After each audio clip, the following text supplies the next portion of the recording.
स्वागत है आप सभी का सीएनबीसी आवाज पर। आप देख रहे हैं स्टॉक 2020 का मुकाबला। आशीष और मैं मिलकर बताएंगे 20 ऐसे आइडियाज जो इंट्राडे में आज आपको मुनाफा कमा कर देने का दमखम रखेंगे। देखिए लेकिन पिच रिपोर्ट किस तरह के संकेत दे रही है। 7 दिनों से लगातार तेजी हो रही थी अमेरिका में, वो थमती हुई दिखी है। तो जो राष्ट्रपति जो वहां पर बने हैं डोनाल्ड ट्रंप, उसके बाद जो रैली बनी थी वो थोड़ी ठंडी होती हुई। यूरोप के बाजारों में भी गिरावट, कच्चा तेल जो अच्छा उछाल दिखा रहा था वहां पर दरअसल प्रेशर बना है, उसके चलते थोड़ा दबाव। एशियाई बाजार मिक्स्ड है।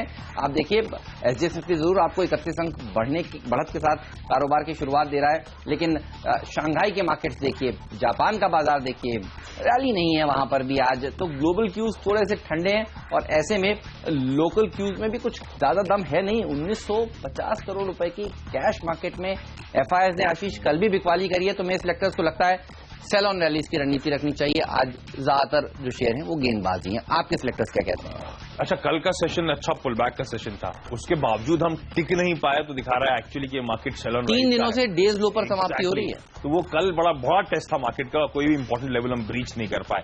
हालांकि हम उन लेवल्स के आसपास हैं। हेमंत, जब आपको याद होगा ये जो ट्रम्प साहब की विक्ट्री और डिमोनेटाइजेशन की खबर आई थी, 8002 8003 के लोज थे, तो लाइकली है कि शायद वहां पे बाजार उसके नीचे इस समय तो सपोर्ट लेने की कोशिश करेगा, तो शायद कुछ हद तक खरीदारी करने के मौके, हाँ, लेकिन कॉन्फिडेंस की कमी है तो बिकवाली भी होगी टीम में। तो एक मिक्स रुझान के साथ उतारेंगे। शुरुआत करिए गेंदबाज से शुरू करेंगे या बल्लेबाज से? गेंदबाज के साथ ही शुरुआत होगी और कुछ चुनिंदा मिड कैप्स होंगे। डिश टीवी हालांकि ये स्टॉक आउट परफॉर्म कर रहा है। जब से वो खबर आई है वीडियोकॉन के साथ जो इस कंपनी ने करार करा है, उसके बाद से अच्छा मोमेंटम पिकअप करा है। लेकिन हमें लगता है, जैसे हेमंत ने भी एक समय हाईलाइट किया था मेरे ख्याल से कुछ दिन पहले, कि ऐसे वातावरण में एग्रेसिव डील्स बाजार को शायद बहुत ज्यादा पसंद नहीं आए। हालांकि लंबी अवधि में डील बहुत अच्छी है, डिश टीवी की पोजीशनिंग और स्ट्रांग होती हुई नजर आएगी। लेकिन साथ साथ इसमें एक चीज और ऐड कर दें, कल बीसी डिस्क्लोजर्स पर नजर डालिए, प्रोमोटर एंटिटीज ने बहुत तगड़ी प्लेजिंग भी करी है इन लेवल्स के आसपास, यानी कि अपने शेयर गिरवी रखे हैं। हमें लगता है डिश टीवी अगर आज थोड़े गैप अप होती है तो रुक जाए, लेकिन उसके बाद इवेंचुअली यहां पे शायद प्रेशर बिल्डअप होता हुआ नजर आएगा। और हाई बीटा के लिए जाना जाता है, यानी कि यहां पे बहुत तगड़ा उछाल या उतना ही इक्वली स्ट्रांग करेक्शन आता हुआ नजर आता है स्टॉक में। तो आज शायद दबाव का दिन हो सकता है। 90.5 तक के लेवल्स के लिए अप्रोच करने की सलाह।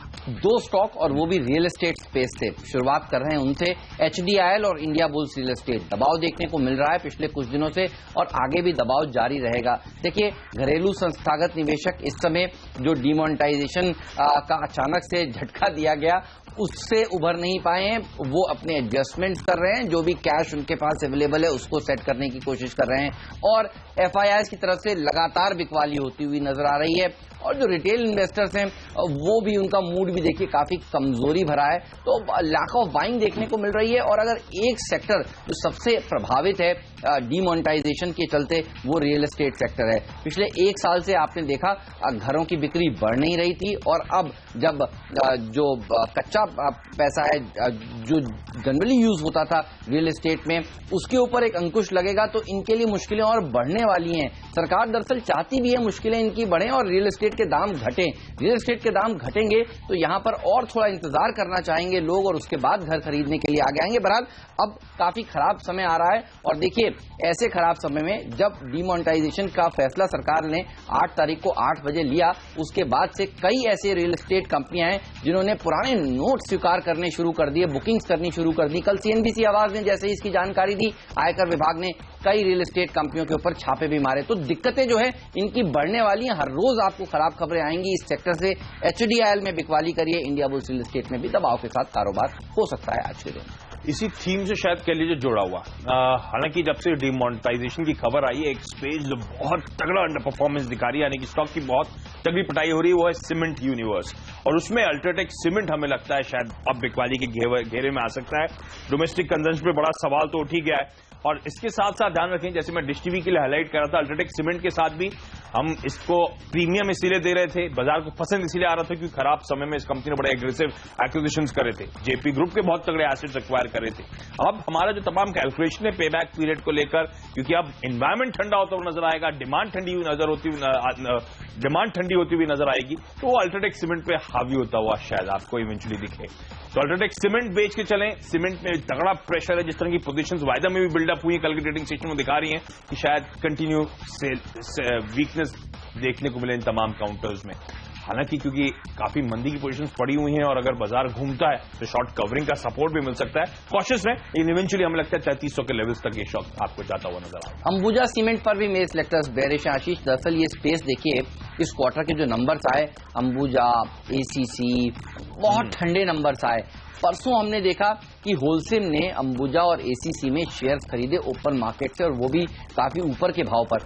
उसके बावजूद देखिए परसों ये शेयर गिरे हैं, कल के बाजार में ये शेयर गिरे हैं। ये दिखा रहा है कि कितना बड़ा प्रेशर है इन कंपनियों के ऊपर और किस तरह से फंड्स अब यहां से निकलकर बाहर होना चाहते हैं। देखिए एफआईएस के फेवरेट काउंटर्स थे आईटी, फार्मा, सीमेंट, और ये वो ऐसी स्पेस हैं जो अंडर परफॉर्म कर रही हैं। सीमेंट ज्यादा अंडर परफॉर्मेंस दिखा रही है क्योंकि नंबर्स में कुछ इजाफा अगले 2 क्वार्टर्स तक और नहीं देखने को मिलेगा, क्योंकि सरकार की तरफ से जो अच्छी मुहिम स्वच्छ भारत अभियान सरकार ने जो शुरू किया है, जिसके चलते 500 और 1000 के नोट बंद किए जा रहे हैं ब्लैक मनी को कर्व करने के लिए, उसका एक इम्पैक्ट जरूर सीमेंट सेक्टर पर देखने को मिलेगा। 195 के टारगेट्स के साथ इसे अप्रोच करें, 205 का स्टॉप लॉस पे आपको रख लेना चाहिए। एक केमिकल कंपनी अब हमारे रडार पे, एसआरएफ, बिकवाली करने के यहां पे भी मौके होंगे। आपको याद होगा स्टॉक की बहुत तगड़ी रीरेटिंग हुई थी।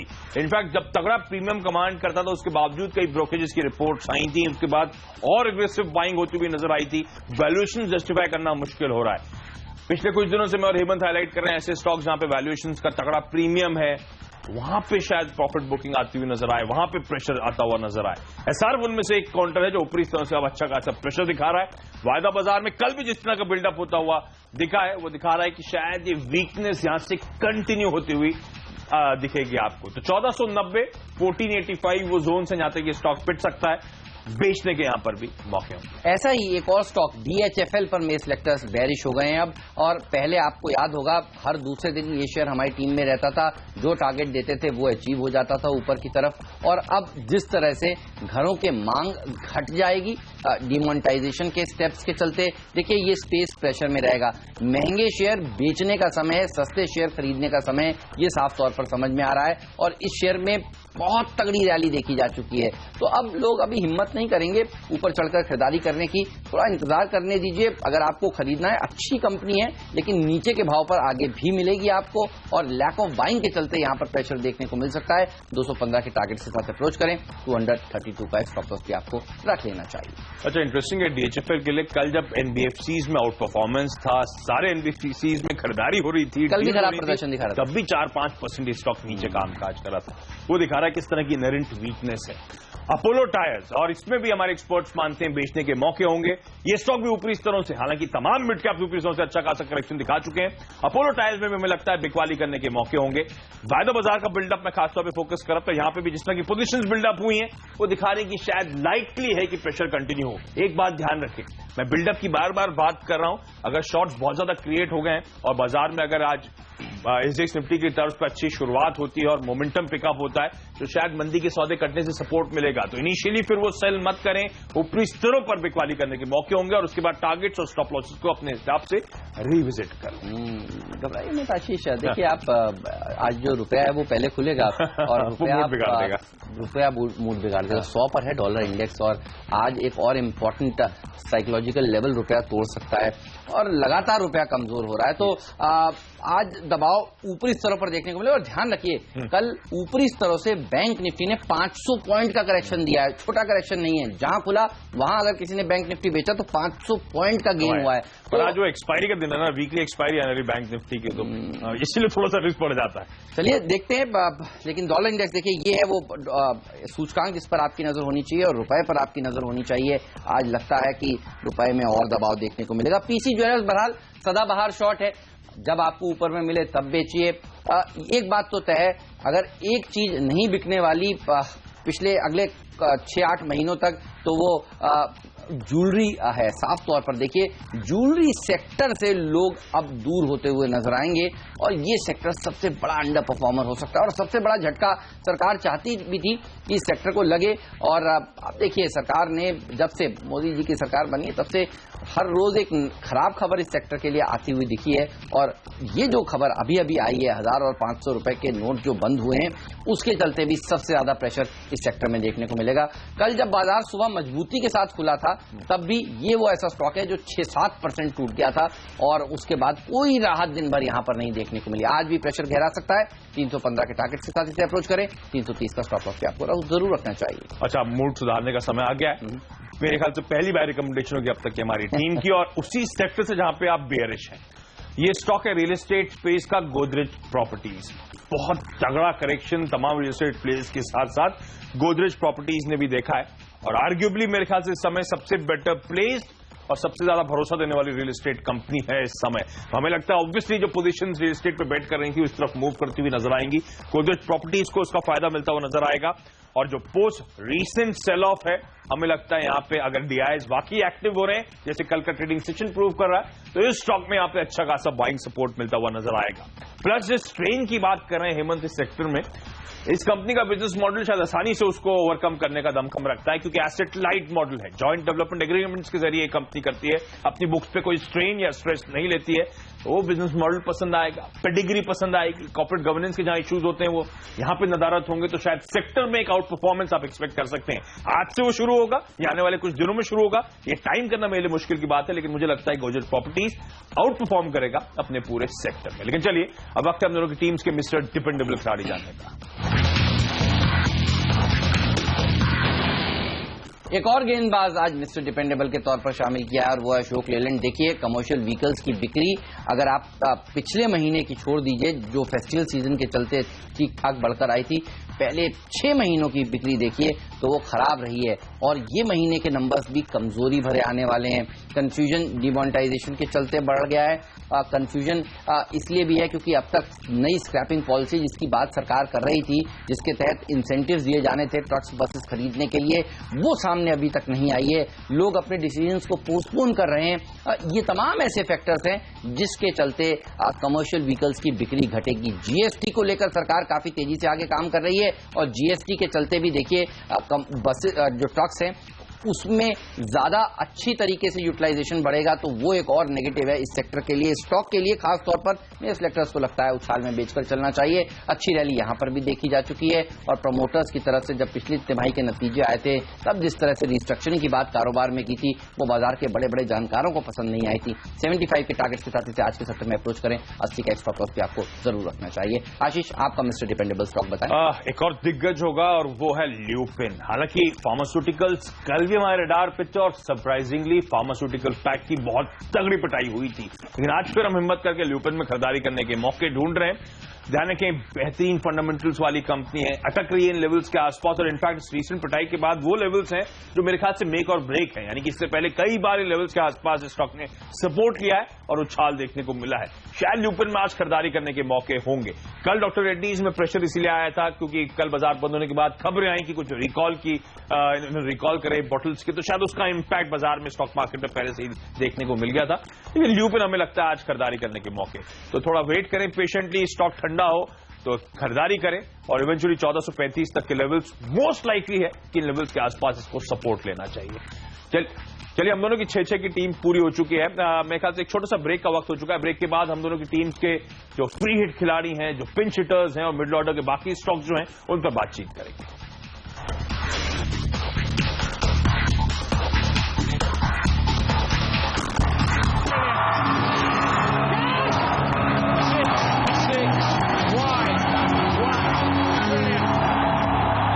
एक बार फिर आपका सीएनबीसी आवाज पर। आप देख रहे हैं स्टॉक 2020 का मुकाबला, और वक्त है अब आपको मिडिल ऑर्डर के स्टॉक्स बताने का। 2 और गेंदबाजों को टीम में शामिल किया है, औरोबिंदो फार्मा पर बिकवाली की राय है मेरे सिलेक्टर्स की तरफ से, और आपको बेचकर चलना चाहिए ग्रैन्यूल्स जैसे स्टॉक भी। देखिए, दबाव देखने को मिल रहा है इन दोनों कंपनियों में। एक अच्छी रैली, तगड़ी रैली देखी जा चुकी है औरोबिंदो फार्मा में, और अब यहां पर एक करेक्शन देखने को मिलेगा। लैक ऑफ बाइंग की वजह से भी आप देखिए ये शेयर पिट सकते हैं। 700 के टारगेट के साथ इसे अप्रोच करिए। ग्रैन्यूल्स में एक मिड कैप फार्मा कंपनी है, और ये भी एफएनओ में शामिल है। यहां पर भी आज बिकवाली करके आपको चलना चाहिए। कल भी देखिए फार्मा सेक्टर ने अंडर परफॉर्म किया था मार्केट में, और इस समय एफआईआईज का ये फेवरेट पहले सेक्टर रह चुका है, लेकिन अभी यहाँ पर खरीदारी नहीं, बिकवाली हो रही है। तो ध्यान रखिए, जब तक एफआईएस की तरफ से 1-2 दिन लगातार बिकवाली के फिगर्स नहीं आते तो आपको टूटकर शेयर बाजार में खरीदारी नहीं करनी चाहिए, वेट करना चाहिए। 97 के टारगेट के साथ इसे अप्रोच करिए आज के दिन। आप आशीष मिडिल ऑर्डर के आपके स्टॉक्स बताएं। टूट के खरीदारी नहीं, लेकिन फिर भी हमें लगता है आज खरीदारी करने के मौके होंगे। ये 2 mid cap small cap universe के स्टॉक्स हैं। एक तो गुजरात पीपावाव पोर्ट, जो फंडामेंटली बिजनेस मॉडल के लिहाज से बहुत पसंद आता है। स्टॉक बहुत सिवियर करेक्शन दिखा रहा है, और इससे पहले जब डिपेंडेंट के तौर पे मैंने ल्यूपिन की बात करी, तब मैंने कहा था मेक और ब्रेक लेवल। आसान शब्दों में रीसेंट लोज के आसपास स्टॉक खड़ा है, जहां से पिछली बार रिबाउंड लिया था। ऐसे ही गुजरात पीपावाव पोर्ट में हम एक्सपेक्ट कर रहे हैं, क्योंकि साल के लोज जिन लेवल्स से स्टॉक ने रिबाउंड लिया था उन्हीं मेक और ब्रेक लेवल्स के आसपास खड़ा हुआ है। तो अगर आज करेक्टिव मूव आना है ऊपर की तरफ तो काफी स्ट्रांग मूव आ सकता है। फंडामेंटली वैसे भी थोड़ा सेफ ग्राउंड लगता है, 142 तक के लेवल्स तक आप अप्रोच करें। ऐसी एक फंडामेंटली स्ट्रांग कंपनी थी सुनील हाईटेक, लेकिन बहुत तगड़ी अनवाइंडिंग का प्रेशर स्टॉक ने झेला है। अब इस रीसेंट शार्प करेक्शन के बाद कल कई सारे लार्ज ट्रेड बाय साइड पे इस काउंटर में होते हुए नजर आए, और आज अगर बाजार का मूड अच्छा है तो शायद यहां पे भी एक उछाल देखने को मिल सकता है, मोमेंटम अपसाइड पे देखने को मिल सकता है। 310 तक के लेवल्स के लिए अप्रोच करें, और इसी के साथ वक्त है हम दोनों की टीम्स के अब फ्री हिट खिलाड़ी जानने का।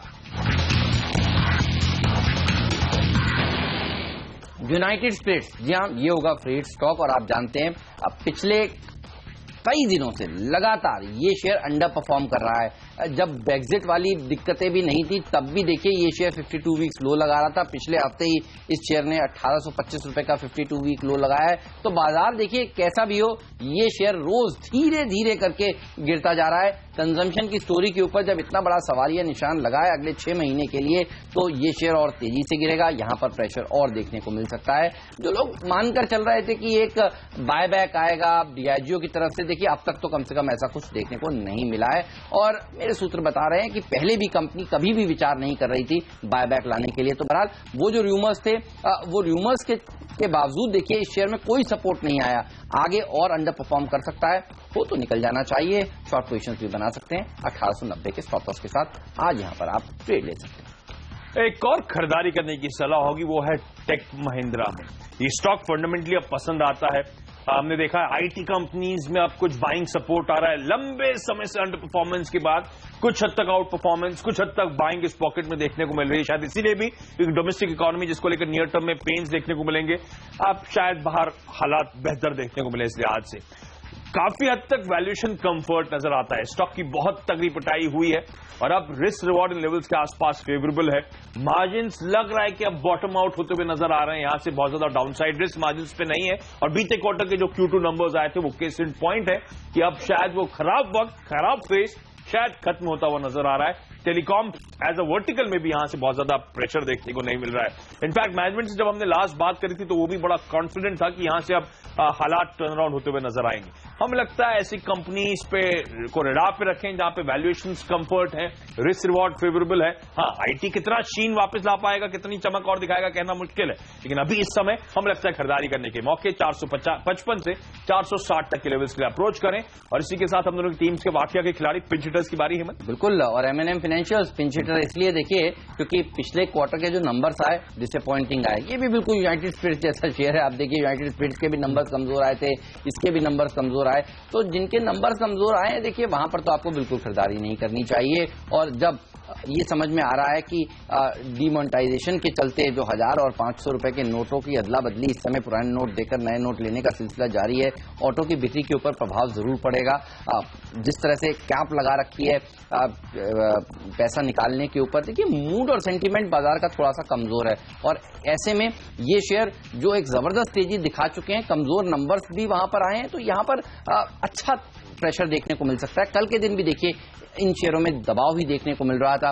270 के टारगेट के साथ अप्रोच करें, 285 का स्टॉप लॉस पे आपको जरूर रखना चाहिए। तो ये मेरा पिंच हिटर स्टॉक। आशीष, आपने किसको पिंच हिटर का दर्जा दिया? बैलेंस टीम है एक, तो फाइनली एक सेल रिकमेंडेशन आएगी। बैलेंस टीम इसीलिए क्योंकि संकेत कुछ और है, मन कुछ और कर रहा है, तो बेहतर है बैलेंस क्वालिटी रखें, बाजार की ओपनिंग समझ लें, मूड डायरेक्शन समझ लें, उसके बाद अपनी कॉल से इनिशिएट करें। लास्ट स्टॉक होगा टाटा मोटर्स का DVR। ये कई बार से मैं हाईलाइट कर रहा हूं, और इनफैक्ट कल के ट्रेडिंग सेशन में भी आपने देखा होगा टाटा मोटर्स का जो ऑर्डिनरी शेयर है वो हरे निशान में, और DVR अच्छे खास से लाल निशान में कामकाज कर रहा था। क्योंकि आसान शब्दों में हमारा मानना है कि न सिर्फ ऑटो एज अ पैक पे जो प्रेशर है वो वे कर रहा है, जैसे हेमंत अशोक लेलैंड के लिए हाईलाइट कर रहे थे, या फिर महिंद्रा एंड महिंद्रा फाइनेंशियल जैसी कंपनी की कंसर्न जो हाईलाइट कर रहे थे, वो सब टाटा मोटर्स के लिए ऑब्वियस है, सामने खड़ी है वो दिक्कतें। लेकिन डीवीआर इसीलिए क्योंकि हमारा मानना है कॉर्पोरेट गवर्नेंस इश्यूज के बाद दिग्गज इन्वेस्टर्स एटलीस्ट अब ऑर्डिनरी शेयर को वापस प्रेफर करेंगे, ना कि डीवीआर को, तो इसके लिए सेलिंग प्रेशर शायद ज्यादा देखने को मिले 286 के लेवल्स। चलिए, हम दोनों की 10-10 की टीम पूरी हो चुकी है। छोटा सा ब्रेक के बाद कैप्टन्स की पसंदीदा स्टॉक्स कौन से होंगे टीम्स में, और साथ साथ एक क्विक रैप अप भी।